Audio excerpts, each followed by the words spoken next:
கடலூரில் முதலமைச்சர் மு க ஸ்டாலினை வரவேற்க வைத்திருந்த தோரணங்களில் இருந்த பழங்கள் மற்றும் காய்கறிகளை மக்கள் முண்டி அடித்து பறித்துச் சென்றனர். விழா நடைபெற்ற மஞ்சக்குப்பம் மைதானத்திற்கு வெளியே காய்கனிகளால் அலங்காரம் செய்யப்பட்டிருந்தது. விழா முடிந்தவுடன் அங்கு வந்தவர்கள் காய்கறிகள் மற்றும் பழங்களை போட்டி போட்டு எடுத்துச் சென்றனர்.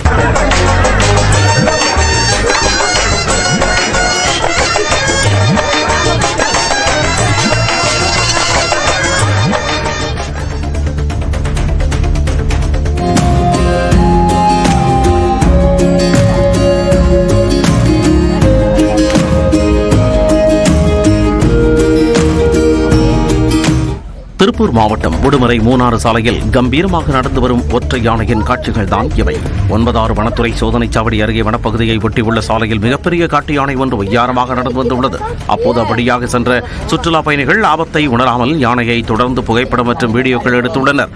தற்போது அந்த வீடியோவானது சமூக வலைதளங்களில் வேகமாக பரவி வருகிறது. கோவை மாவட்டம் தடாகம் அருகே வீட்டின் சோஃபாவில் பதுங்கியிருந்த பாம்பை வனத்துறையினர் பிடித்தனர். திருவள்ளுவர் நகரில் உள்ள வீட்டின் சோஃபாவில் சுமார் 6 அடி நீள சாரை பாம்பு பதுங்கியிருந்துள்ளது. இதையடுத்து வீட்டிற்கு வந்த வனத்துறையினர் பாம்பை லாவகமாக பிடித்து வனப்பகுதிக்குள் கொண்டு சென்று விட்டனர். சேலம் மாவட்டம் ஆத்தூர் அருகே பள்ளி சிறுமிக்கு பாலியல் தொல்லை கொடுத்த அவரது தாய் மாமன் போக்சோ சட்டத்தின் கீழ் கைது செய்யப்பட்டார். ஆத்தூர் அரசு தலைமை மருத்துவமனையில் நடந்த குட் டச் பேட் டச் விழிப்புணர்வு நிகழ்ச்சியில் மாணவி ஒருவர் ஏற்பாட்டாளர்களிடம் தனக்கு ஏற்பட்ட பிரச்சனைகள் குறித்து தெரிவித்துள்ளார். இதையடுத்து பாதிக்கப்பட்ட சிறுமியின் தாய் அளித்த புகாரின் பேரில் ஆத்தூர் அனைத்து மகளிர் காவல் நிலையத்தினர் சிறுமியின் தாய் மாமாவான மோகன்குமாரை கைது செய்து சிறையில் அடைத்தனர். இலங்கை கடற்படையால் கைது செய்யப்பட்ட மீனவர்களை விடுவிக்க கோரி 11 நாட்கள் தொடர் போராட்டத்தில் ஈடுபட்டு வந்த காரைக்கால் மீனவர்கள் போராட்டத்தை தற்காலிகமாக ஒத்திவைத்துள்ளனர். எல்லை தாண்டி மீன்பிடித்ததாக கூறி காரைக்காலைச் சேர்ந்த 13 மீனவர்களை இலங்கை கடற்படை கைது செய்தது. இதையடுத்து மீனவர்களை விடுவிக்க கோரி காரைக்கால் மீனவர்கள் போராட்டத்தில் ஈடுபட்டு வந்தனர். காரைக்கால் ஆட்சியர் நடத்திய பேச்சுவார்த்தையை தொடர்ந்து போராட்டம் தற்காலிகமாக ஒத்திவைக்கப்பட்டுள்ளது. சேலத்தில் 5க்கும் மேற்பட்ட வீடுகளில் திருடியவரை பொதுமக்கள் பிடித்து கட்டி போட்டு காவலர்களிடம் ஒப்படைத்தனர். சீலநாயக்கன்பட்டி அருகே பாலாஜி நகரில் 5க்கும் மேற்பட்ட வீடுகளில் புகுந்து திருட முயற்சி செய்தவரை அப்பகுதி பொதுமக்கள் சுற்றி வளைத்து பிடித்தனர். விசாரணையில் அவர் பெயர் சங்கர் என்றும் சற்றே மனநலம் பாதிக்கப்பட்டவர் என்பதும் தெரியவந்தது. இதையடுத்து அவரை அவரது உறவினர்களிடம் காவலர்கள் ஒப்படைத்தனர். சேலம் மாவட்டம் ஏற்காட்டில் 48வது மலர் கண்காட்சிக்கான ஆரம்பகட்ட பணிகளை தோட்டக்கலைத்துறையினர் தொடங்கியுள்ளனர். ஆண்டுதோறும் ஏப்ரல் அல்லது மே மாதத்தில் நடைபெறும் கோடை விழாவின் ஒரு பகுதியாக அன்னை பூங்காவில் தோட்டக்கலைத்துறை சார்பில் மலர் கண்காட்சி நடைபெறும். அந்த வகையில் இந்த ஆண்டு நடைபெறவுள்ள விழாவுக்கான முன்னேற்பாட்டு பணிகள் தீவிரமாக நடைபெற்று வருகின்றன. பால்சம், ஜினியா, சால்வியா, டேலியா என 2 லட்சம் மலர் செடிகளின் விதைகளை நடும் பணிகளை தொடங்கியுள்ளனர்.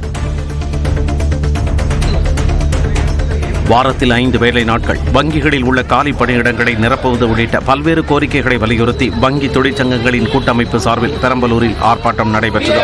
பாரத ஸ்டேட் வங்கி கிளை முன்பு நடைபெற்ற போராட்டத்தின் போது வங்கிகளின் கடன் வட்டி விகிதத்தை குறைக்க வேண்டும், சேமிப்பு கணக்குகளின் வட்டி விகிதத்தை அதிகரிக்க வேண்டும் என்பன உள்ளிட்ட கோரிக்கைகள் வலியுறுத்தப்பட்டன.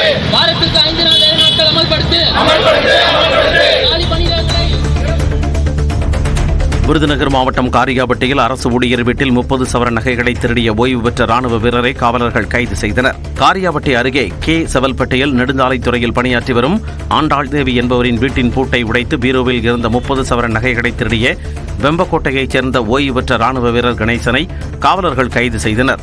இந்நிலையில் திருட்டில் ஈடுபட்ட கணேசனுக்கு உடந்தையாக இருந்த பணி நீக்கம் செய்யப்பட்ட காவலர் கண்ணன்குமாரை காவலர்கள் தேடி வருகின்றனர். சேலம் மாவட்டம் அன்னதானப்பட்டி அருகே புதிதாக திறக்கப்பட்ட டாஸ்மாக் கடைக்கு எதிர்ப்பு தெரிவித்து பெண்கள் சாலை மறியலில் ஈடுபட்டனர். அகத்தியர் தெருவில் 500க்கும் மேற்பட்ட குடும்பங்கள் வசித்து வரும் நிலையில் டாஸ்மாக் கடை ஒன்று திறக்கப்பட்டுள்ளது. இதற்கு எதிர்ப்பு தெரிவித்து பெண்கள் சாலை மறியல் போராட்டத்தில் ஈடுபட்ட நிலையில் காவல்துறையினர் அவர்களை சமாதானமாக கலைந்து போகச் செய்தனர். அரியலூர் மாவட்டம் கீழப்பழுவூர் அருகே 2 சக்கர வாகனமும் அரசு பேருந்தும் நேருக்கு நேர் மோதிய விபத்தில் ஒருவர் பலத்த காயமடைந்த சிசிடிவி காட்சி வெளியாகியுள்ளது.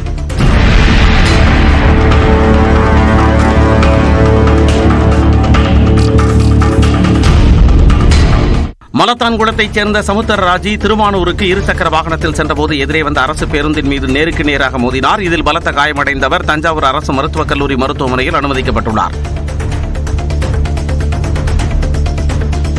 தென்காசி மாவட்டம் திருவேங்கடம் அரசு மேல்நிலைப் பள்ளியில் மாணவிகளுக்கு பாலியல் தொல்லை அளித்த ஆசிரியர் போக்சோ சட்டத்தில் கைது செய்யப்பட்டார். கணினி அறையில் பாடம் எடுக்கும் போது ஆசிரியர் டேவிட் மைக்கேல் பாலியல் தொல்லை கொடுத்ததாக மாணவிகள் ஆசிரியரிடம் கண்ணீர் மல்க புகார் தெரிவித்தனர். இதையடுத்து காவல் நிலையத்தில் புகார் அளித்ததைத் தொடர்ந்து விசாரணை நடத்திய காவலர்கள் ஆசிரியர் டேவிட் மைக்கேலை போக்சோ சட்டத்தில் கைது செய்தனர். புதுச்சேரியில் அரவிந்தரின் முக்கிய சீடரான ஸ்ரீ அன்னையின் பிறந்த நாளையொட்டி பக்தர்கள் கூட்டு தியானத்தில் ஈடுபட்டனர். சுதந்திர போராட்ட வீரரும் ஆன்மீகவாதியுமான மகான் அரவிந்தரின் முக்கிய சீடராக விளங்கியவர் ஸ்ரீ அன்னை என்று அழைக்கப்படும் மீரா.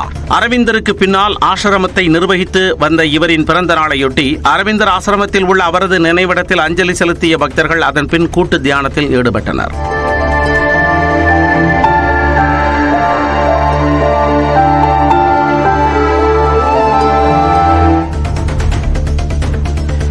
தஞ்சாவூர் மாவட்டம் கும்பகோணம் அரசு கவின் கலைக்கல்லூரியில் 3 நாள் ஓவிய கண்காட்சி தொடங்கியது. அரசு கவின் கலைக்கல்லூரி சார்பில் தஞ்சாவூர் அருங்காட்சியகத்தில் நடைபெற்று வரும் இந்த ஓவிய கண்காட்சியில் வண்ணக்கலைத்துறை, காட்சி வழி தகவல் வடிவமைப்பு துறை, சிற்பக்கலைத்துறை ஆகிய துறைகளில் பயிலும் 400க்கும் மேற்பட்ட மாணவர்கள் தங்களது படைப்புகளை காட்சிப்படுத்தியுள்ளனர். மாணவர்களின் கைவண்ணத்தில் உருவான ஆயில் வண்ணம், அக்ரிலிக் வண்ணம் மற்றும் நீர்வண்ண ஓவியங்கள் காண்போரை வெகுவாக ஈர்த்தன.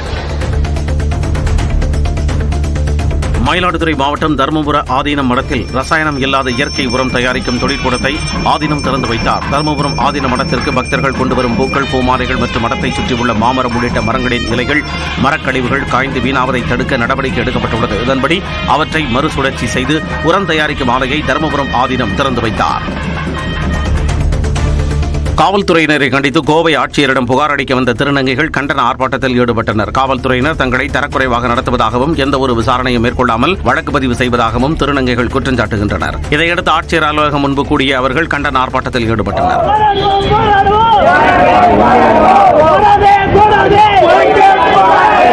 அவர்களுடன் பேச்சுவார்த்தை நடத்தியபின் குறிப்பிட்ட சிலரை மட்டும் ஆட்சியரை சந்தித்து மனு அளிக்க காவல்துறையினர் அனுமதி அளித்தனர். தஞ்சாவூரில் தொடர் திருட்டில் ஈடுபட்டு வந்த கொத்தனாரை காவல்துறையினர் கைது செய்தனர். சாய்னாபுரத்தைச் சேர்ந்த ஆசைமணி என்பவர் மூர்த்தி சாலை பகுதியில் உள்ள ஒரு வீட்டில் திருட்டில் ஈடுபட்டது கண்டுபிடிக்கப்பட்டது. கொத்தனார் வேலை பார்த்து வந்த ஆசைமணி பூட்டியிருக்கும் வீடுகளை நோட்டமிட்டு இரவில் சென்று திருடுவதை வழக்கமாக வைத்திருந்ததாக கூறப்படுகிறது. இந்நிலையில் கைது நடவடிக்கையின் போது தப்பிக்க முயன்று கீழே விழுந்ததில் ஆசைமணிக்கு காலில் எலும்பு முறிவு ஏற்பட்டதாக காவல்துறை தெரிவித்துள்ளது.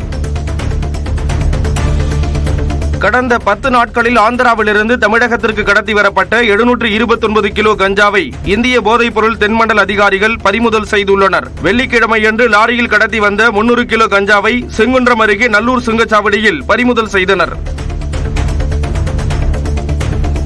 மகா சிவராத்திரியை முன்னிட்டு கன்னியாகுமரி மாவட்டம் கொல்லங்கோடு அருகே உள்ள இளம் வாழமுக்கு மகாதேவர் கோயிலில் கொடியேற்று விழா நடைபெற்றது. தமிழ்நாடு, கேரளாவைச் சேர்ந்த ஏராளமான பக்தர்கள் பங்கேற்று சாமி தரிசனம் செய்தனர். வருகிற 26ஆம் தேதி மகா பொங்கல் விழாவும் மார்ச் 1ஆம் தேதி ஆராட்டு விழாவும் நடைபெற உள்ளது.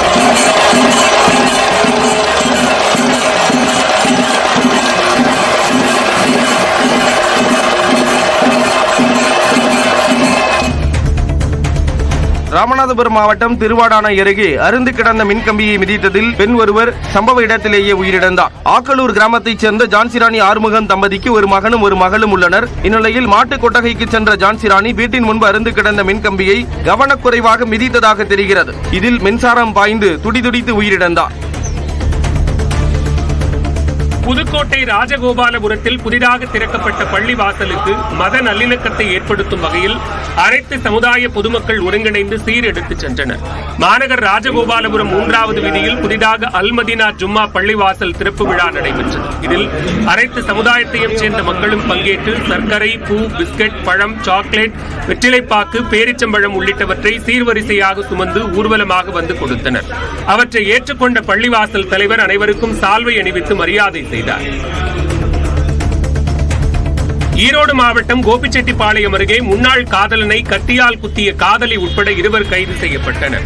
இன்ஸ்டாகிராம் மூலம் பழகிய தருண்குமாரும் சுபஸ்ரீயும் திருமணம் செய்ய ஊட்டிக்கு சென்றதாக கூறப்படுகிறது. இது தொடர்பாக சுபஸ்ரீயின் தந்தை அளித்த புகாரில் போக்சோ சட்டத்தில் கைதான தருண்குமார் ஜாமீனில் வெளிவந்துள்ளார். இந்நிலையில் தருண்குமாரை தனியாக பேச அழைத்த சுபஸ்ரீ தனது காதலன் தரணிதரனுடன் சேர்ந்து அவரை கத்தியால் குத்தினார். இது தொடர்பாக தருண்குமாரின் உறவினர்கள் அளித்த புகாரின் பேரில் சுபஸ்ரீயும் தரணிதரனும் கைது செய்யப்பட்டனர்.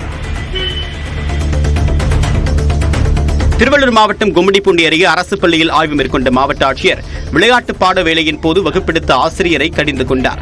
உங்கள் ஊரில் உங்களை தேடி திட்டத்தின் கீழ் திருவள்ளூர் மாவட்டம் கும்மிடிப்பூண்டி அருகே கவரப்பேட்டை அரசு மேல்நிலைப் பள்ளியில் ஆய்வு மேற்கொண்ட மாவட்ட ஆட்சியர் பிரதாப் விளையாட்டு பாட வேளையில் மாணவர்களை மைதானத்திற்கு அனுப்பாமல் பாடம் நடத்தி கொண்டிருந்த ஆசிரியரை கடிந்து கொண்டார். இதையடுத்து மேல் முதலம்பேடு அங்கன்வாடிக்கு சென்ற மாவட்ட ஆட்சியர் பதிவேடுகளை சரியாக பராமரிக்குமாறு அங்கன்வாடி ஊழியர்களுக்கு அறிவுறுத்தினார்.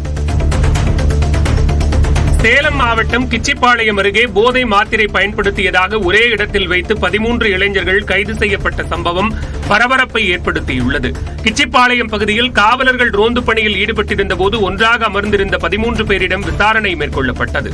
அப்போது அவர்கள் போதை மாத்திரை பயன்படுத்தியது தெரியவந்தது. இதனையடுத்து 13 பேரை கைது செய்த காவலர்கள் அவர்களிடமிருந்து 800 போதை மாத்திரைகள், 50 ஊசிகள், 2 இருசக்கர வாகனங்களை பறிமுதல் செய்தனர். புதுச்சேரி கடற்கரை சாலையில் கைவினை விற்பனை கண்காட்சியை முதலமைச்சர் ரங்கசாமி தொடங்கி வைத்தார். கைத்தறி, வீட்டு அலங்கார பொருட்கள், பட்டு சேலைகள், மரச்சிலைகள், ஓவியங்கள் என பல வகையான கைவினை பொருட்கள் 100க்கும் மேற்பட்ட அரங்குகளில் விற்பனைக்கு வைக்கப்பட்டுள்ளது.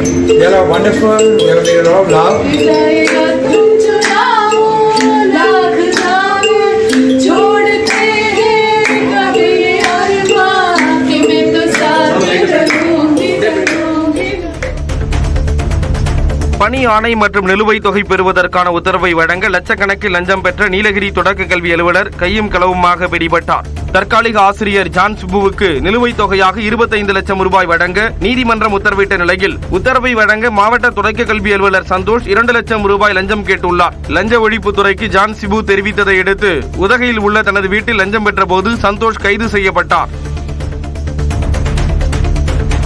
தூத்துக்குடி மாவட்டம் வெம்பூரில் விவசாய நிலங்களை கையகப்படுத்தி சிப்காட் தொழிற்பூங்கா அமைக்க எதிர்ப்பு தெரிவித்து 200க்கும் மேற்பட்ட விவசாயிகள் கண்டன ஆர்ப்பாட்டத்தில் ஈடுபட்டனர். வெம்பூர், மேலக்கரந்தை, கீழக்கரந்தை உள்ளிட்ட கிராம பகுதிகளில் சுமார் 2700 ஏக்கர் பரப்பளவில் சிப்காட் அமைக்க விவசாய நிலங்கள் கையகப்படுத்தப்படுகின்றன. இதற்கு எதிர்ப்பு தெரிவித்து வரும் விவசாயிகள் வரும் 28ஆம் தேதி கருத்து கேட்பு கூட்டம் நடக்கும் வரை நிலம் கையகப்படுத்தும் பணியை நிறுத்த வேண்டும் என வலியுறுத்தி போராட்டம் நடத்தினர்.